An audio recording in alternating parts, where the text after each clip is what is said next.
Bismillahirrahmanirrahim. Assalamualaikum warahmatullahi wabarakatuh. Selamat pagi anak-anak. Apa kabar kalian hari ini? Alhamdulillah baik ya. Semoga kalian semua selalu dalam lindungan Allah Subhanahu wa taala. Nah, sebelum kita memulai kegiatan pembelajaran kita hari ini, Bapak minta kepada anak-anak untuk terlebih dahulu membacakan doa. Baik, langsung saja Bapak pimpin ya bacaan doanya. Berdoa mulai menurut agama dan kepercayaan kita masing-masing.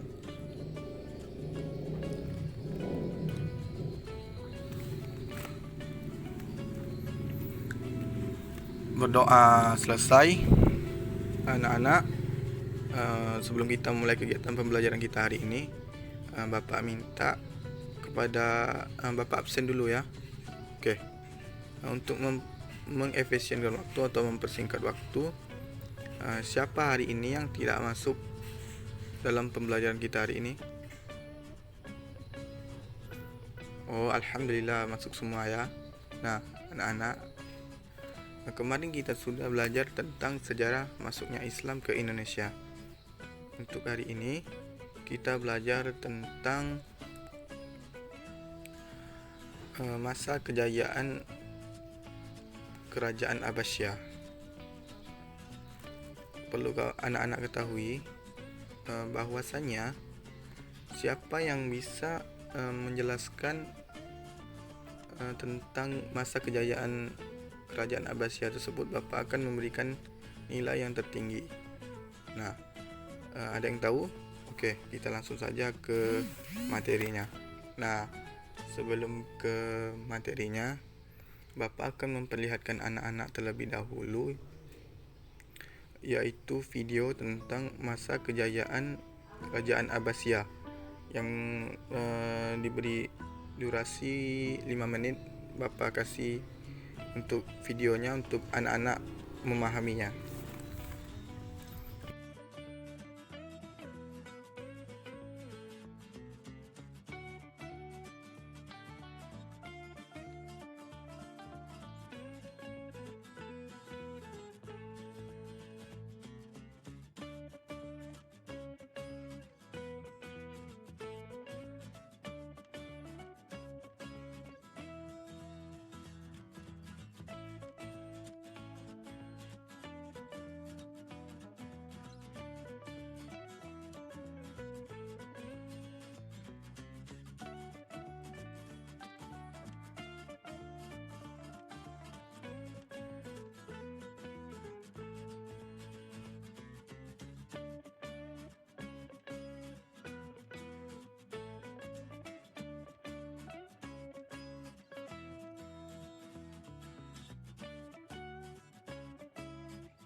Anak-anak dapat dari pembelajaran kita hari ini, dari video tersebut. Dan nah, kejayaan intelektual ilmuwan dan ulama Islam Daulah Abbasiyah yang terdiri dari dua, yaitu ilmuwan Islam dan ulama. Nah, yang dimana ilmuwan Islam ini terdiri dari ilmu kedokteran, ilmu filsafat, ilmu kimia, dan ilmu astronomi. Sedangkan ulama ini terdiri dari 3 poin penting. Yang pertama ulama hadis, yang kedua ulama fikih, dan yang ketiga ulama tafsir. Nah, langsung saja ke ilmuwan.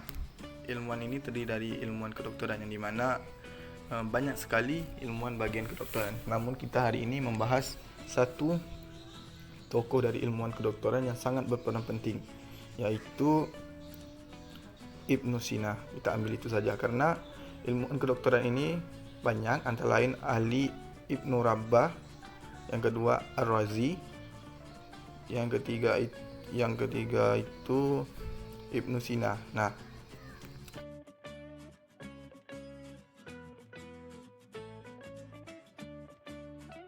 Guru Imam Al-Ghazali adalah Imam Haramain Al-Juwani, seorang ulama besar dan mengajar di Madrasah An-Nizamiyah, Baghdad, Irak. Imam Al-Ghazali berhasil menulis sekitar 200 kitab. Di antara karyanya yang masyhur adalah Tawfut Falasifah, Ihya Ulumuddin. Itu dua karya yang terkenal dari Imam Al-Ghazali. Lanjut, yang ketiga yaitu ilmuwan kimia, yang dimana ilmuwan kimia ini jatuh pada seorang yang bernama Jabir bin Hayyan bin Abdullah Kufi, yang dimana dilahirkan dari desa Tuskursan, kemudian menetap di Kufah sekitar tahun 776 Masehi.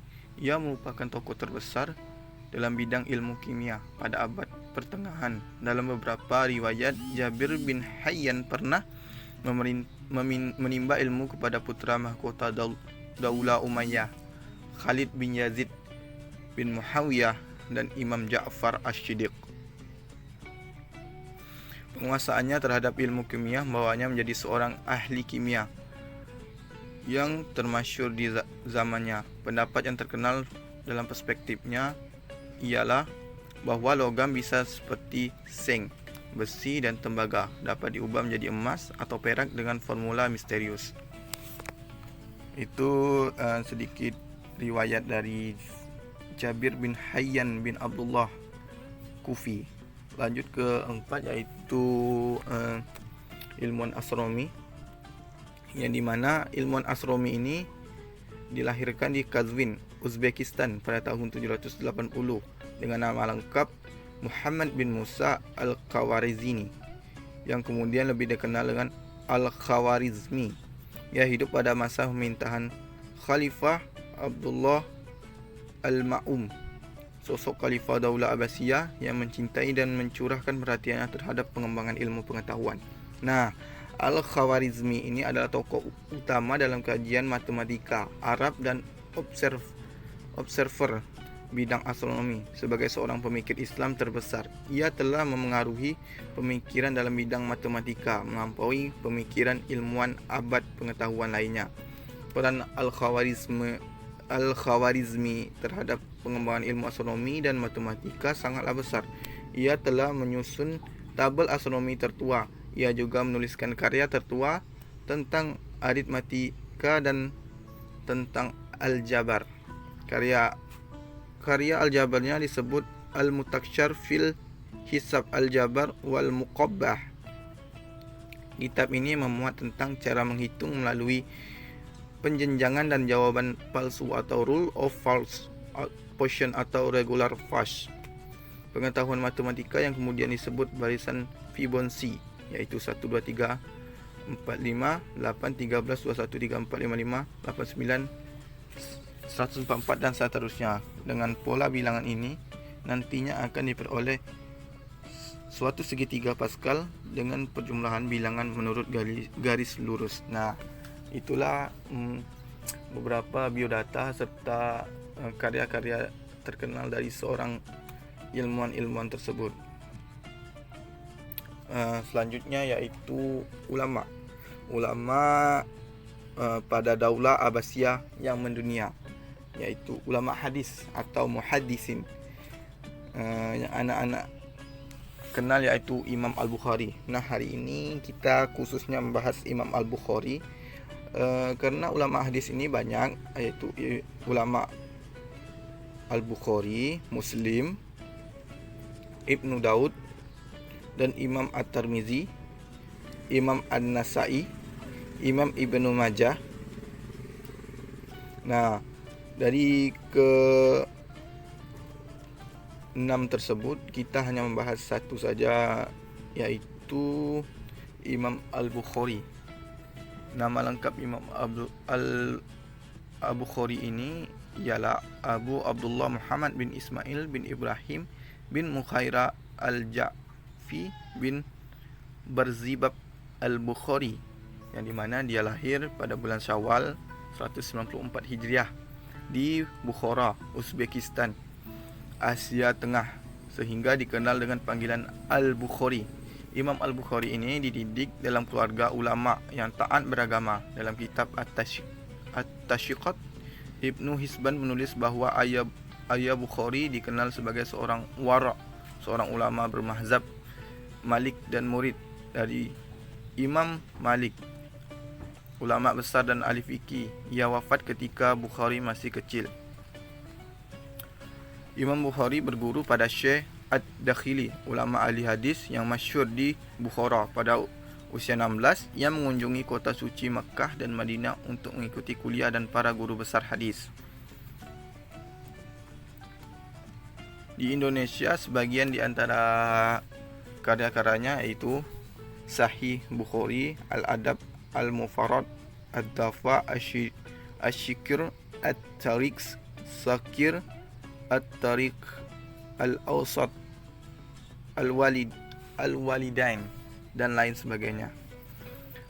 Nah, perlu anak-anak ketahui bahwasanya Imam Al-Bukhari ini wafat pada malam Aidul Fitri, Masya Allah, pada tahun 256 Hijriah, dan usia beliau 62 tahun, dan jenazahnya dikuburkan di Katang, sebuah desa di Samarkand. Yang kedua yaitu kita beralih kepada ulama fikih. Ulama fikih ini kita ambil dari Imam Syafi'i saja, karena kita menganut mazhab Imam Syafi'i. Kita bahas tentang Syafi'i saja, karena ulama fikih ini banyak, di antaranya Imam Abu Hanifah, Imam Malik bin Anas, Imam Syafi'i, Imam Ahmad bin Hanbal. Nah, jadi kita membahas tentang Imam Syafi'i. Nah, perlu anak-anak ketahui bahwasanya umat Islam sangat beruntung memiliki ulama sekaligus perawi hadis yang sangat disegani. Dialah Imam Syafi'i. Saat usia 9 bulan, seluruh ayat Al-Quran dihafal dengan lancar. Bahkan ia sempat 16 kali khataman Quran dalam perjalanan antara Mekah dan Madinah. Setahun kemudian, isi kitab Mutawah karya Imam Malik yang berisi 1720 hadis pilihan juga dihafalnya tanpa cacat. Kecerdasannya dirinya dalam usia 15 tahun telah duduk di kursi mufti kota Mekah, sebuah jabatan prestisius untuk ukuran masa itu. Bernama lengkap Muhammad bin Idris bin Abbas bin Utsman Syafi'i bin Ubaid bin Hisyam bin Abdul Muttalib bin Abdul Hanaf bin Qusay. Ia merupakan keturunan dari Quraisy, dari Bani Muttalib. Nasabnya bertemu Rasulullah di Abdul Manaf. Dilahirkan di Gaza, Palestina, 150 Hijriah, 767 Masehi. Hidup pada masa Khalifah Ar-Rasyid Al-Amin dan Al-Ma'un dari Daulah Abbasiyah. Ketika hampir 20 tahun pergi ke Madinah untuk berguru kepada Imam Malik. Nah, perlu anak-anak ketahui bahwasanya Imam Syafi'i ini adalah anak murid dari Imam Malik.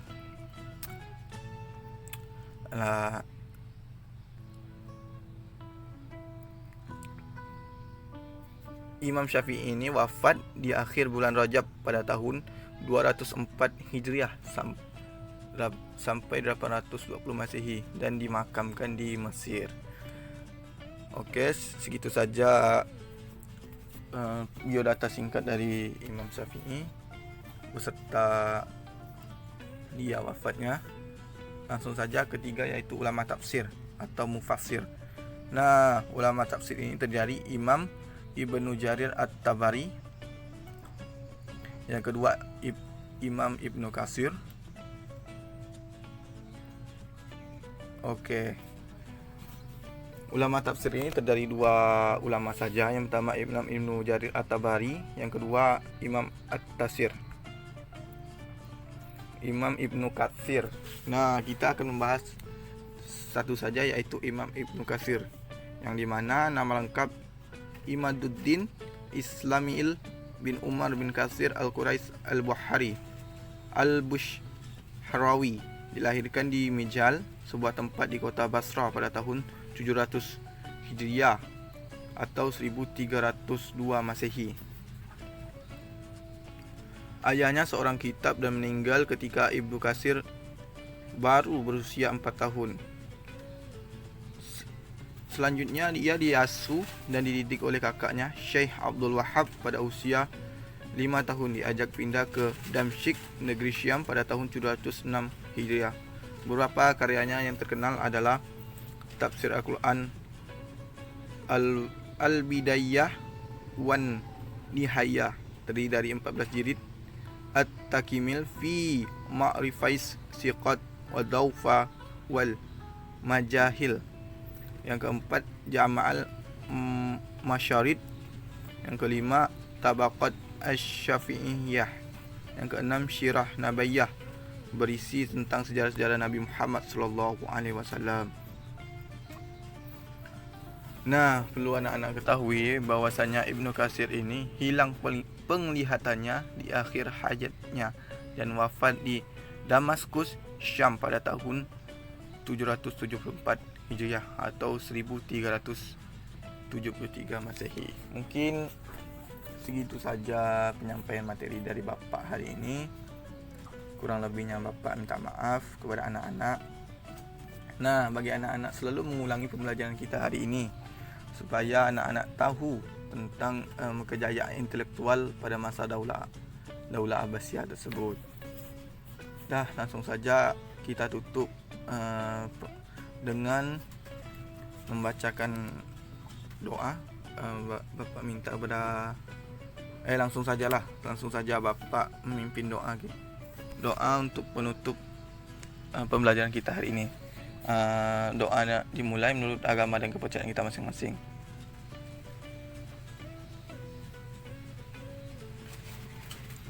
Berdoa selesai. Akhiru kalam. Assalamualaikum warahmatullahi wabarakatuh. Ya, silakan pulang anak-anak.